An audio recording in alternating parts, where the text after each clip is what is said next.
Next Friday, Coronation Street on ITV. at 8, watching. Are you from the council? Well, if you want your poll tax, I'm not paying till you clean up Williamson Square. It makes me laugh. We all pay to guess the size of your mouth to the nearest 10 feet. Surgical Spirit. If you do like whodunits. They're suggesting that Hillary Robarts was blackmailing Toby into staying on at the power station. I never said that. You didn't have to. Devices and Desires, next Friday. Next this evening, Sue Carpenter has the latest Gulf news report from the studios of ITN, and that's followed by an eventful journey on board the Plymouth Express for Agatha Christie's Poirot. If Christmas made you feel the way I used to look, remember, far more people lose weight at Weight Watchers than at any other slimming club. Just look at the difference Weight Watchers made to my life. So if you want to lose weight, join Weight Watchers. Join now and you'll save £8 because for January only, registration is free. Join Weight Watchers now and save £8. You'll find us in Yellow Pages or phone 071 491 1929. Good night. Good night, Lucy.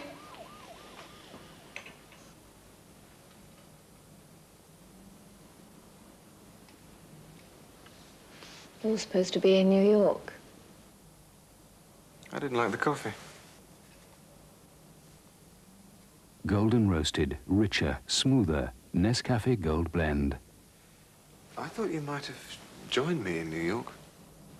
Whatever gave you that idea? This.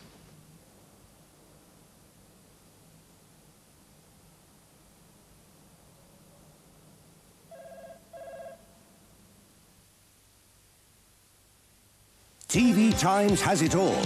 Great features. This week, Jeremy Beadle on You've Been Framed, TV's hottest new show. Golden Girl Blanche on Men. Yes, TV Times has it all. Big 4-page film guide, video reviews, stars at home, the latest on the soaps, behind the scenes. And only TV Times has all the week's programmes on ITV and Channel 4, in full and at a glance. It's so easy to use. Get TV Times for all that's coming on TV. Comedy tonight. This is just a warning. Next time you die, animal hater.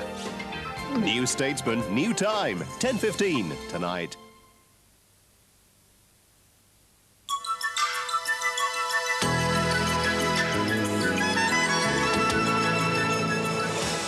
This is London Weekend Television, where now we join Sue Carpenter at ITN.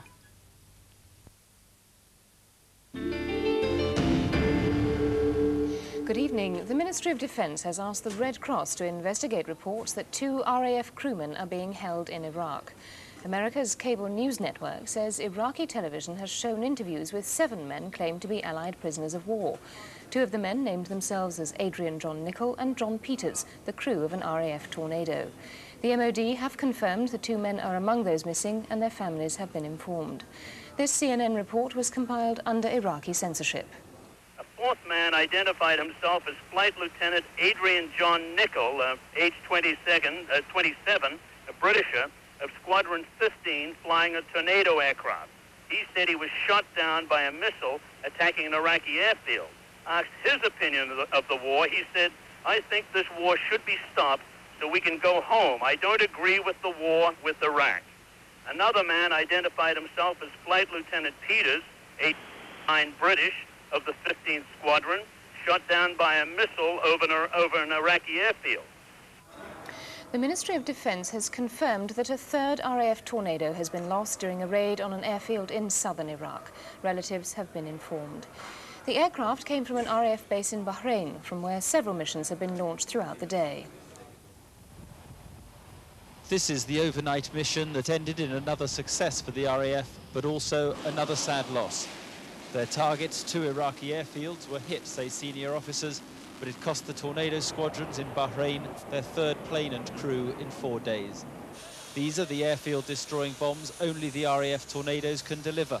The method, dangerous, low-flying raids and enemy defences continue to take an almost nightly toll.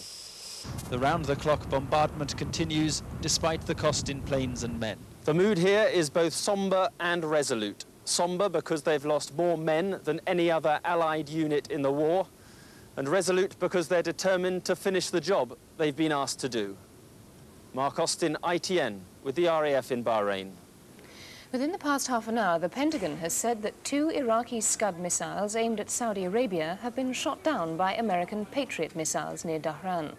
A spokesman said he believed the Scuds were fired from southern Iraq. The Allied Forces commander, General Norman Schwarzkopf, says 16 of Iraq's Scud missile launchers have now been destroyed. He said Saddam Hussein had miscalculated the Allies' ability to sustain an air war.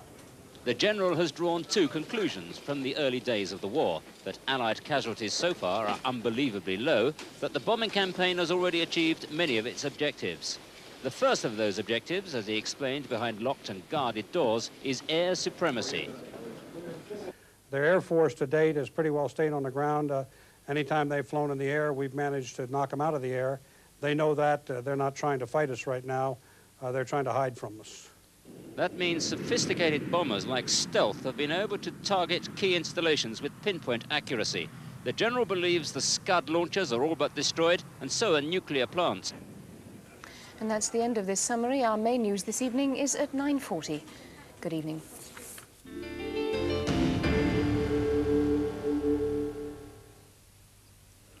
This is London Weekend Television. Now another case for Agatha Christie's Poirot.